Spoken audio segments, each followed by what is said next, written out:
said orchestra pit. I said house right. You said stage orchestra right. pit. Don't tell me what I said. I know what I said. I know what you said to this afternoon. We are talking. You said orchestra pit. I never said anything. I should not have to be working. Watch your step. Watch your step.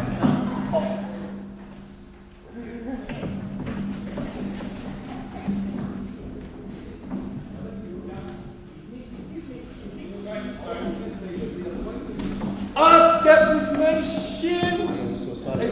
Let's just go. Say, Max, have you ever worked in a sweatshop? Have I ever worked in a sweatshop? Have I ever worked in a sweatshop? Ew. Well, once, 8.5 days every week for 2 years in a sweatshop I worked. Wait a minute. 8.5 days? Come on, Max. Even in America, a week is 7 days. Not according to the sweater. Every 9 days, he comes in and he says, well, we finished the bindles. So, here's your week's pay. Max, that isn't even funny. And besides, look at all these people, tired, coming from their lousy jobs. Do they want to hear about how tough you had it? No. They are here to be entertained. Now, do you know any pleasant jokes? Morris, you remind me of what the scissors said to this fool friend. What did the scissors say to this fool of friend? Yeah, don't get snippy with me. That's it. Just sing a song, would you? Next time I am writing the material. You write the material.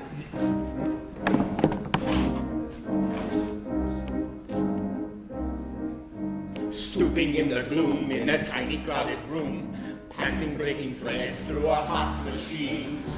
Here before the dawn until the day is gone, breathing dust of late and never getting clean. 14 more to go, are we getting slow? Mama Le's still home in kitchen year. So another scene, piece together. May they go to 100 black years.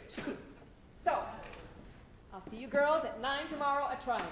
Now, who's going with me to the March and Rally? Rose, before you go, we have something you'd want to hear. We're writing a show about the strike.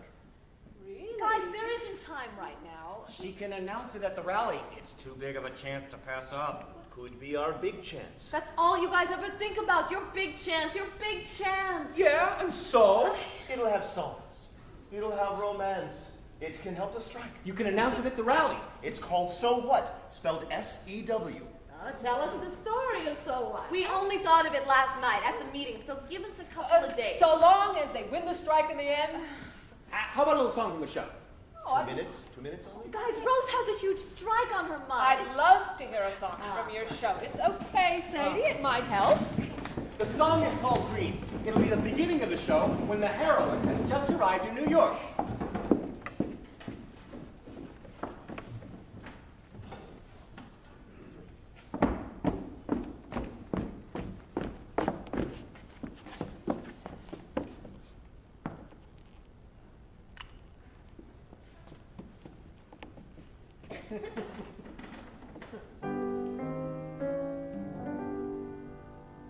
The only green things in the city are any Ellis Island recent arrivals.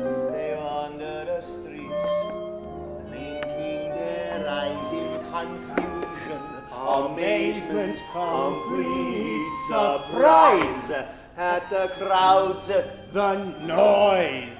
the wondrous sighs. Mein ganze Mishpoche and all of their tchotchkes, so a little bit squashika could live on one blaka.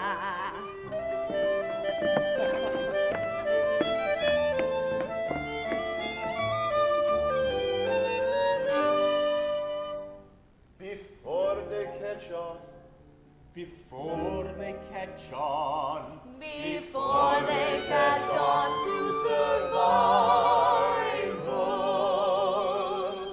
1, 2, 3. Green. Everybody starts as green, like the flowers in the spring, coming up so fresh and green. green. It's so easy to be seen, written all across your face, like a freshly peach tree. Green on the New York City scene, like a knife against a wheel, you'll be homebound, gray and mean. How could you think that your cheeks would stay pink in this stink? Green. Don't you worry if you're green. Soon you'll be as pale as us. As grey as dust, as lean and mean, and not so green. As pale as dust, as lean and mean, and not so green.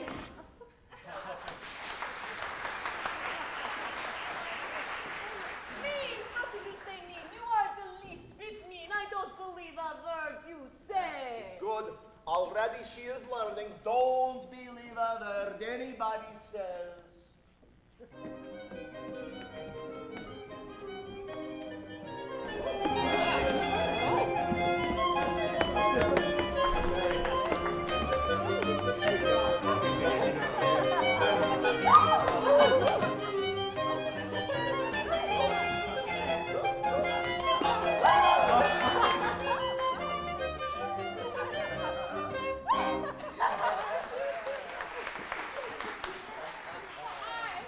I would be happy to announce someone at the rally. Or say the can when she sings. I thought we were going to rehearse. How can we rehearse today? How can we not rehearse? If we are to have the show up by Wednesday, we have not even decided if she lives or dies. In the end. That's easy. If she dies, it will depress the Shirtwaist girls too much. She lives. Okay, let's go. If she coughs all the time, they expect her to die. Oh, so do we have to do everything the audience expects? What about you, Deborah? Well, if my father found out where I was, I have to go home and tell him about the strike. Does that mean you won't be at Triangle tomorrow? Oh, I doubt he'll let me. If I'm not working, all we have is his feast and the bar mitzvah boys. I'll probably have to go looking for work. Is your father sick? He's a Torah scholar. Oh. Exactly. He's too educated to work. A goat has a beard. Does that make him a rabbi?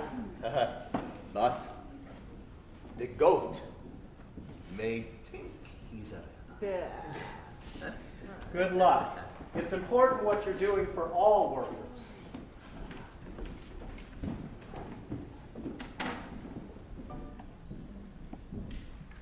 Say, Morris, do you know the difference between a cop and a milk horse? No, Max. What is the difference between a cop and a milk horse?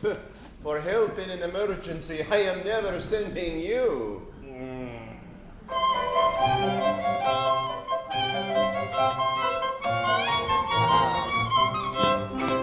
If your toes are cracking, cause warm boots are lacking in the freezing slop.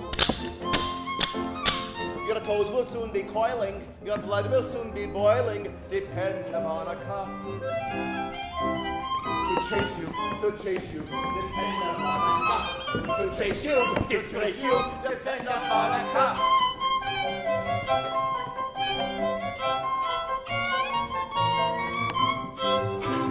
Though the tongues may taunt you, though their tongues may haunt you, pick it at your shop. There isn't any danger, you'll be treated like a stranger, just depend upon a cop. To goose you, depend upon a cop. To goose you, reduce you, depend upon a cop.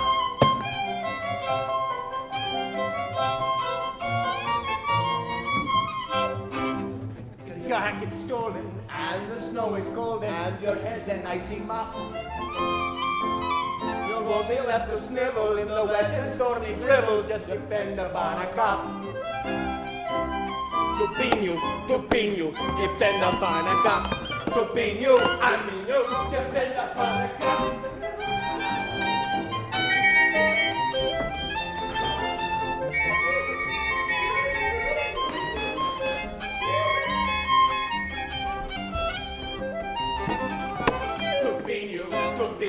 Depend upon a cop. To be you, depend upon a cop. 6.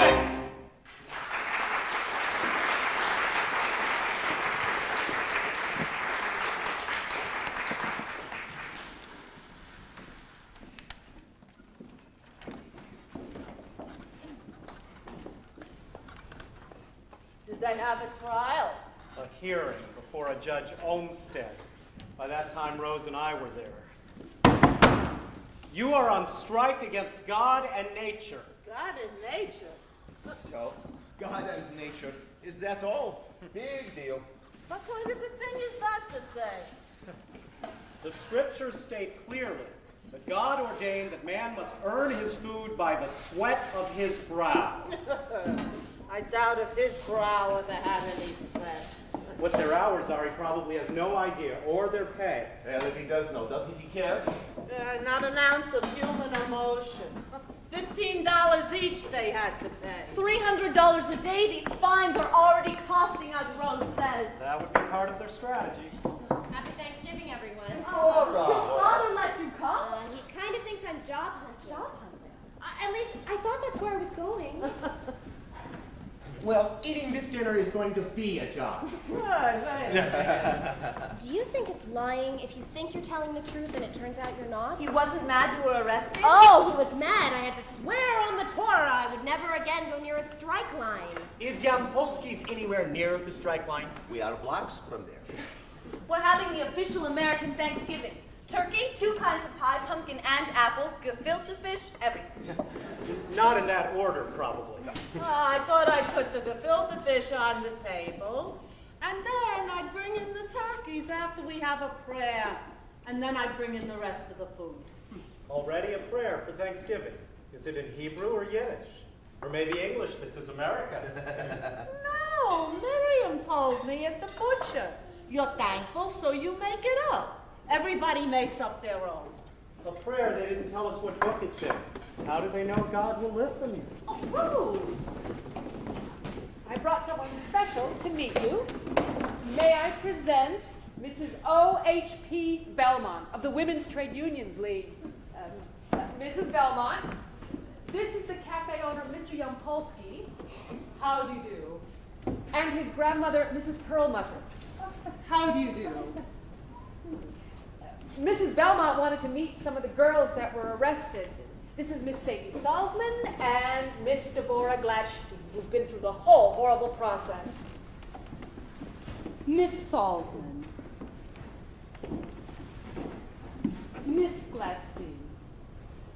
Tell them I said they wouldn't go to all this trouble hiring thugs and so forth if you didn't have them worried. She says that the violence and arrests prove the strike is having an effect on their business. Oh, I think you girls are already doing too good a job. Oh, good, because they haven't scared me away, just the opposite. No, I'm really going to be at the lines every day. Sadie says all they did was make her madder. That is exactly how I feel.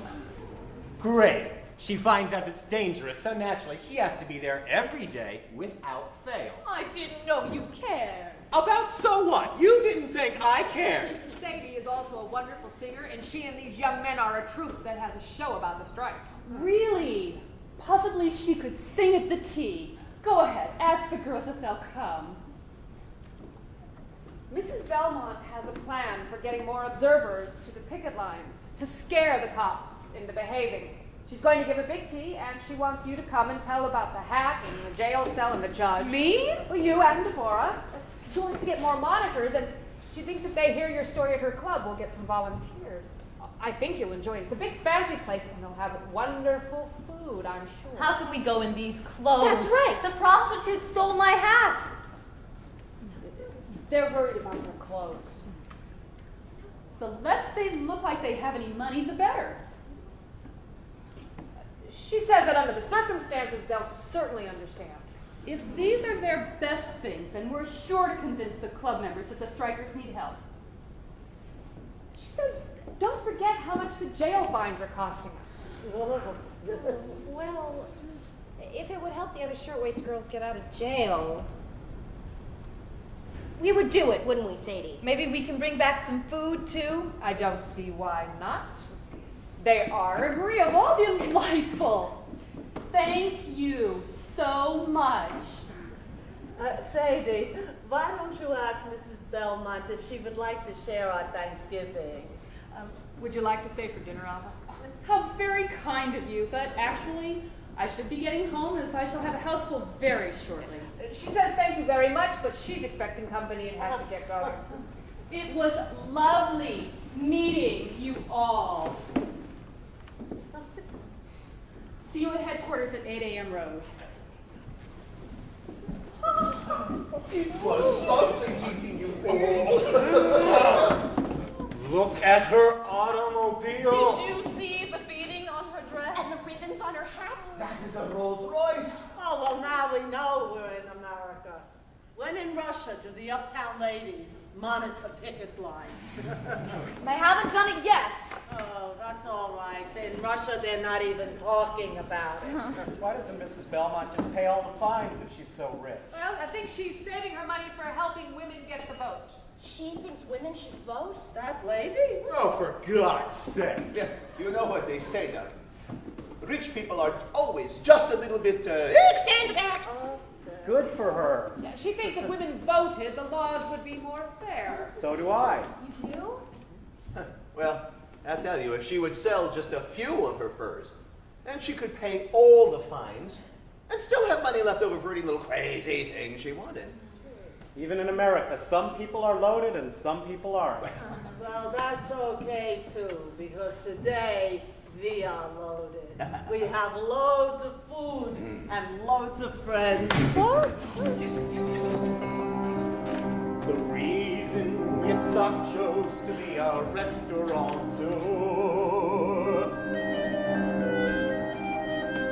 was not design or fine French wine or haute couture, but the incredible variety of edibles and all the plentiful, digestible comestibles. That's what he thanks. That's what he thanks. That's what he thanks America for.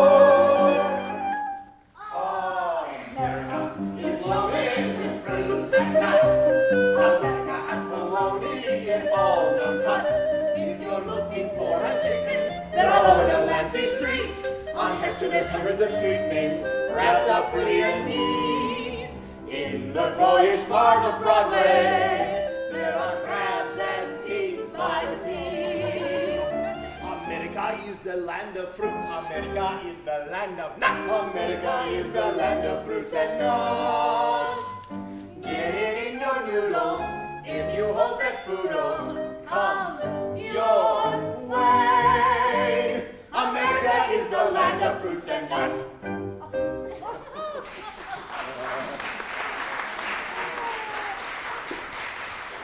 You know, Morris, even on the Lower East Side, America has more food than Russia. Well, did I say otherwise? Why, the other day I was in a fish shop, and you know what I heard? What did you hear? The owner says, This lobster's the very best, all the way from the Black Sea already. and the lady looks at it and says, oh yeah? Was it imported or deported? Oh, that's nothing from what I heard. I was sitting right here in Yitzhak's wonderful cafe, and there's this man enjoying some of Bubby's wonderful matzo ball soup. Are you going to make a joke on me? And the man says to Bubby, "Place is delicious." And right away I could tell by his accent, this man is not from Lower East Side, New York. In fact, I would say from Texas he was at least. Oh, well, now I know he's kidding. A man from Texas we never had. I've never had matzo ball soup before, the man says. Or soup made from any other part of the matzah. Oh, you theater people, you're Do you people cook any other parts of the matzah? You know, Max, the only trouble with Bubby's cooking, you ate one of her meals, only 72 hours later, you're hungry again already. I heard how Bobby once ran away from home, lox, stock, and bagel. that one's a little overcooked already. Now, that's what I told him.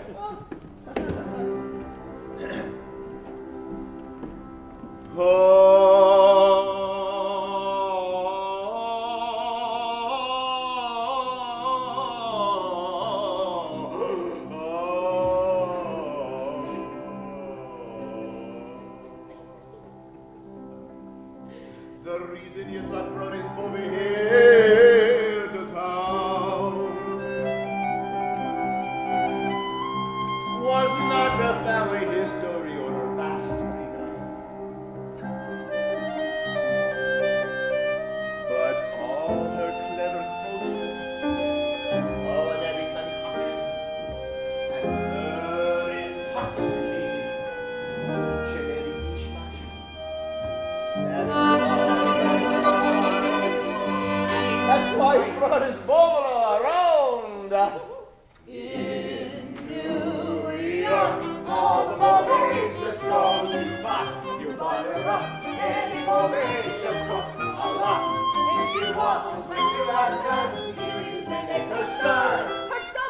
Her flinces. Her creplock, loafing's not for her. Fasting, making your youthful figure, body beats are what you prefer. You'll go beneath the buns in front of your pots.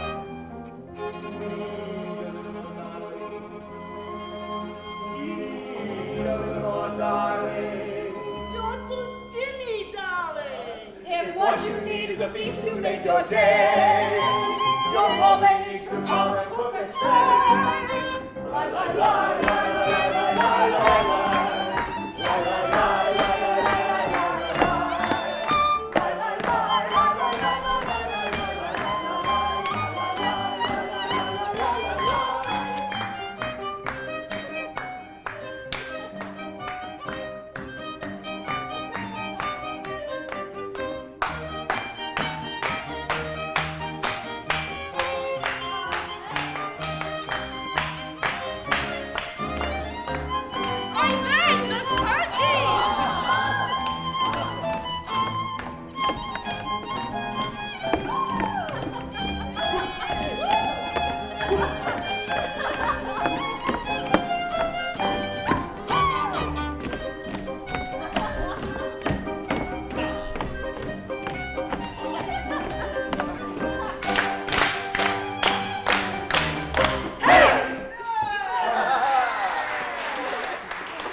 It's time for your Made in America prayer.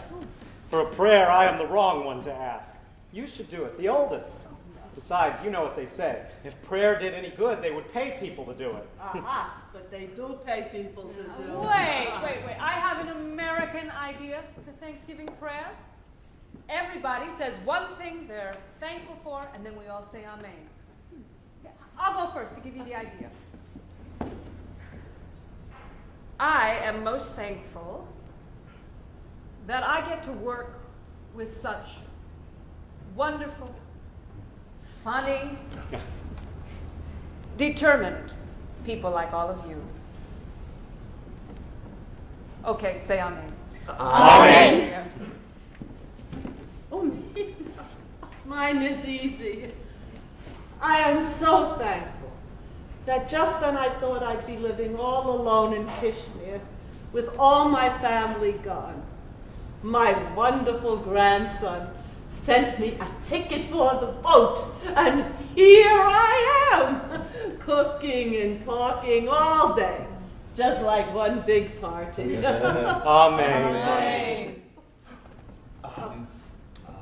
I am really thankful that I am the funny one in Knockers-Muckers. Oh, yeah? Well, I'm really thankful that I'm the one in the Knockers-Muckers who deals with reality. I'm really thankful that I'm the one that...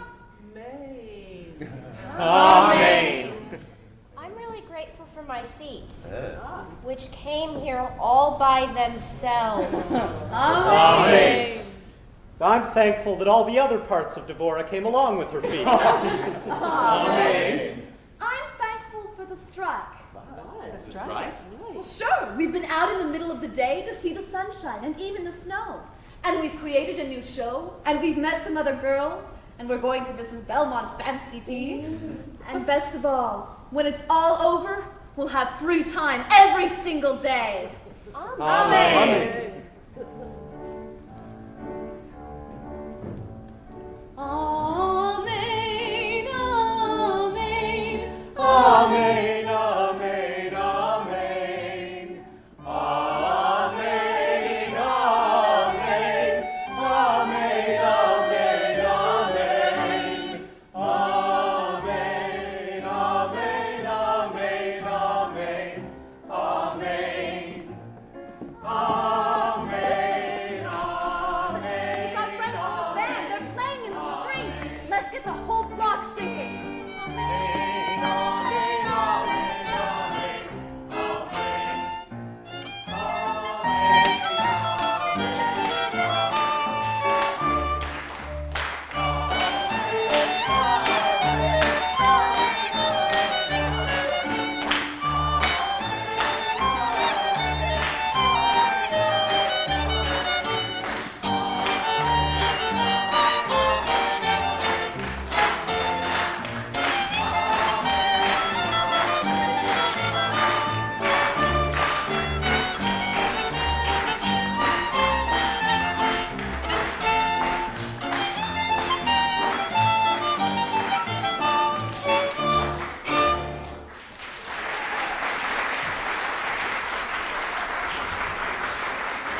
simple, friendly language. Simple, steady, ready to go. It's all ifs and it's ways. Don't go changing and rearranging. Once you know something, you know, you know. Once you know something, you know, you know. But English is a nightmare with words from everywhere. so you never know if A-R-E is ear, or R, or F. You wonder if a GHT is jechtl, or hechtl, or a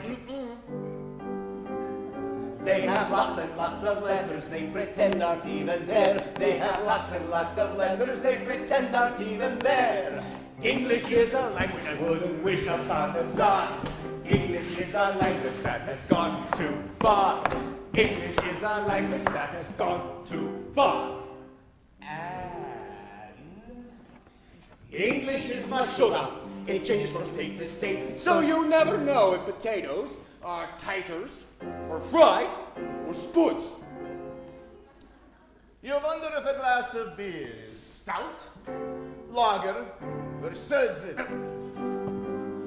They have hundreds of extra words for every food on your plate. They have hundreds of extra words for every food on your plate. English is a language that could cause a man to starve. English is a language that has gone too far. English is a language that has gone too far.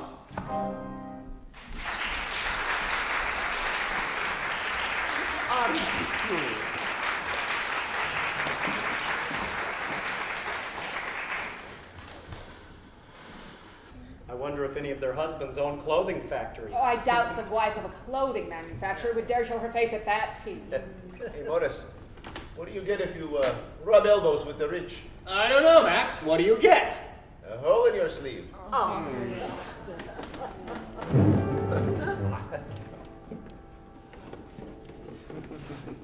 I won't accept such policemen like those guys. It makes me feel angry to hear it.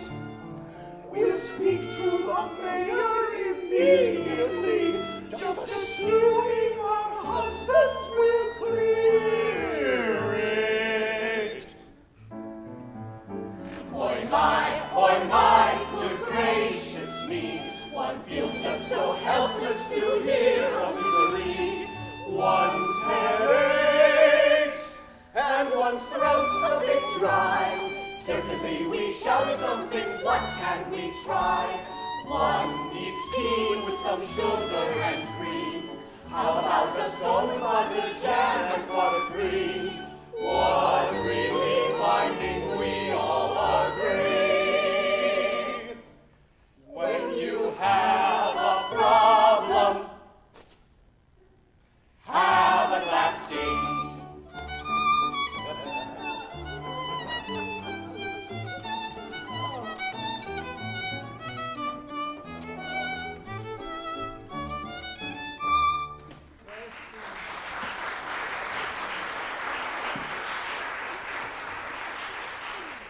You must be real proud of yourself, Rosie.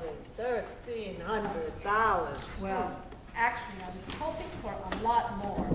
Okay. Hysterical you don't have to get. Listen, the reason we're doing this is partly for time off, remember? Think of how many shows we can do if I'm free by 6 o'clock every single night and have every Saturday afternoon off. Enough already with this heavy intellectual discussion. Alone with so much money, Rosie shouldn't go. You know that. Max, Morris, go. For a kiss from a beautiful woman, I would do anything.